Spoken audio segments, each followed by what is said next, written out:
Hello everybody. In order to do that, you may follow up these methods. So open up the Facebook application on your screen. And once you open it up, you need to log in into your Facebook account.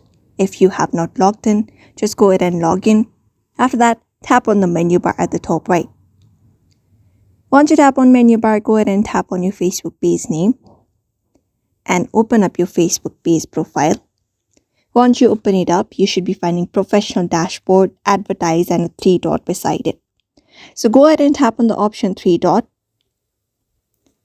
After that, we have different options available. Locate up the option called Add Action button. Go ahead and tap on it. After tapping on it, we have this Edit Buttons option. Go ahead and tap on it. And after tapping on it, we have different options. You may scroll down and we have option of View Shop. So go ahead and tap on View Shop. And we have the shop on Facebook, or you may also connect another tool. For now, let's keep it as it is, and you may set up a Facebook shop.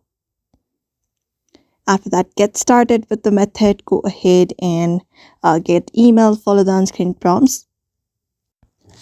And once that is done, once you post, basically try selling your product, you can easily find a shop now option on your products. So that's it for now. You may follow up this method in order to do so. So I hope this video was helpful. Give it a thumbs up and subscribe for more tips and tutorials, and we will see you on the next one.